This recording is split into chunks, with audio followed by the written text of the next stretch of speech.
Beberapa jam lalu, Israel menggagalkan peluang terakhir mempertahankan rezim Ayatollah di Iran karena di Teheran kini mereka bahkan tak bisa memilih pemimpin tertinggi baru. Pasukan Israel hari ini menyerang gedung di Qom, Iran yang seharusnya digunakan untuk memilih pemimpin tertinggi baru menggantikan Ayatollah Ali Khamenei. Pada saat serangan terjadi, ada 88 ulama di sana yang telah memberikan suara untuk pemimpin baru Iran dan penghitungan suara sedang berlangsung. Namun, serangan Israel membatalkan semua rencana itu. Pada saat yang sama, hari ini surat kabar Financial Times mengungkapkan semua detail tentang bagaimana Israel berhasil dalam jam-jam pertama operasi melawan Iran untuk menyingkirkan Ayatollah Ali Khamenei. Dan ketika dikatakan bahwa persiapan dilakukan selama beberapa bulan, itu sebenarnya penilaian yang terlalu rendah karena persiapannya tidak sebentar, beberapa tahun. Nama saya Alexei Pici. Mari kita bahas topik ini bersama-sama. Sebelum mulai, mohon berlangganan, beri like, dan tulis komentar di bawah episode ini. Itu sangat membantu mempromosikan konten di YouTube.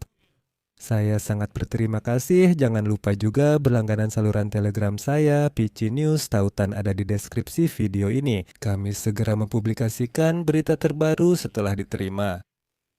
Hari ini, pasukan Israel menyerang gedung di Qom, Iran, tempat pemilihan pemimpin tertinggi baru pengganti Ayatollah Ali Khamenei. Menurut sumber Israel, targetnya adalah gedung Majelis Ahli di kota Qom yang terletak di bagian tengah barat Iran. Lembaga ini bertanggung jawab untuk memilih pemimpin Iran berikutnya setelah Ali Khamenei dilenyapkan. Perwakilan pasukan keamanan Israel menyatakan IDF menyerang gedung itu saat pemungutan suara memilih penerus Khamenei berlangsung. Perwakilan pasukan keamanan Israel menyatakan IDF menyerang gedung itu saat pemungutan suara memilih penerus Khamenei berlangsung. Majelis ahli beranggotakan 88 orang, namun menurut jurnalis, saat itu jumlah orang di gedung jauh lebih sedikit. Laporan terpisah dari Iran menyebutkan gedung itu sangat tua, kosong, dan tidak berpenghuni. Namun, sampai kini Iran belum memilih Ayatullah baru. Saya ingatkan, pemimpin tertinggi Iran, Ayatullah Ali Khamenei, dieliminasi di jam-jam awal operasi gabungan Amerika-Israel Epic Fury. Disinilah muncul rincian mengejutkan tentang eliminasi Ali Khamenei. Financial Times hari ini menulis, ketika para pengawal dan sopir pejabat tinggi Iran tiba di tempat kerja di Jalan Pasteur di Teheran, tempat di mana pada hari Sabtu Ayatollah Ali Khamenei tewas akibat serangan udara Israel, orang-orang Israel mengamati mereka dengan seksama. Hampir semua kamera pengawas di jalan-jalan Teheran telah diretas selama bertahun-tahun. Gambar-gambar mereka telah dienkripsi dan dikirim ke server di Tel Aviv dan selatan Israel. Salah satu kamera memiliki sudut pandang yang ternyata sangat berguna, memungkinkan untuk mengetahui di mana para pria lebih suka memarkir mobil pribadi mereka dan memberikan kesempatan untuk mengintip kehidupan sehari-hari di kompleks yang sangat dijaga itu. Algoritma rumit menambahkan detail ke berkas pegawai dinas keamanan, seperti alamat, jam kerja, dan rute perjalanan. Kemampuan ini bagian dari kampanye intelijen bertahun-tahun yang mempersiapkan pembunuhan Ayatollah. Sumber data waktu nyata ini salah satu dari ratusan aliran intelijen, bukan satu-satunya cara yang memungkinkan. Israel dan CIA berhasil memastikan kapan Khamenei yang berusia 86 tahun akan berada di kantornya pada Sabtu pagi itu dan siapa yang akan menemaninya. Selain itu, tepat sebelum serangan itu, kebetulan Israel berhasil melumpuhkan sistem dengan membangun sekitar selusin menara pemancar sinyal di dekat Jalan Pasteur, menciptakan kesan bahwa jalur telepon sibuk saat ada panggilan masuk dan dengan demikian mencegah pengawal Ayatollah dan Ali Khamenei menerima peringatan yang mungkin terjadi. Jadi, meski seseorang tahu ada persiapan pada menit-menit terakhir sebelum serangan, sinyal ponsel tetap ada, tapi selalu tampak sibuk. Menurut sumber Financial Times, Israel memakai metode matematika untuk memproses miliaran data demi menemukan pusat pengambilan keputusan tak terduga dan menentukan target baru untuk diawasi dan dihancurkan. Dan di sini penting untuk dicatat bahwa keunggulan intelijen Israel benar-benar terlihat selama perang 12 hari pada bulan Juni tahun lalu, ketika lebih dari satu lusin ilmuwan nuklir Iran dan pejabat militer tinggi dibunuh hanya dalam beberapa menit.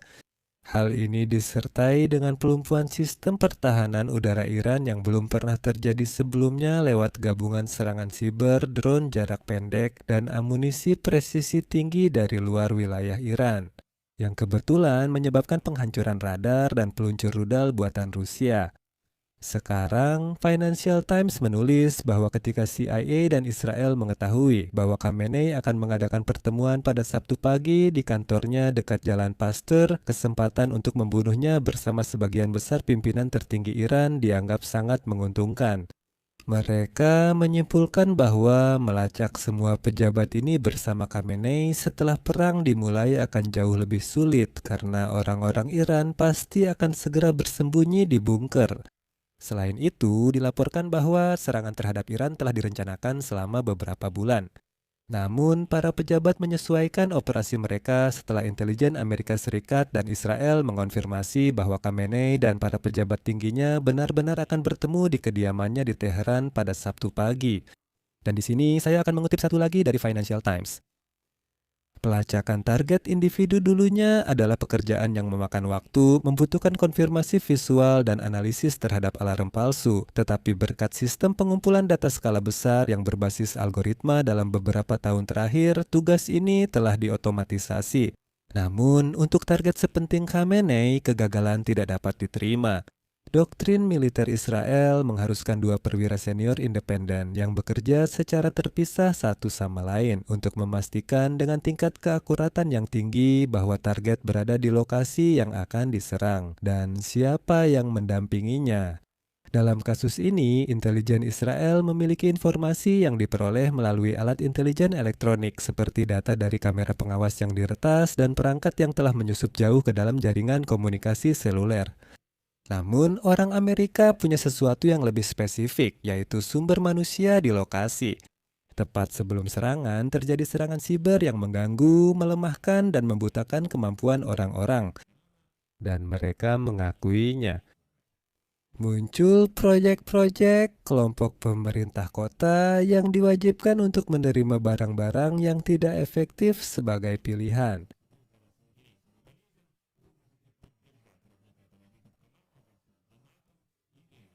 Подписка и по ссылкам.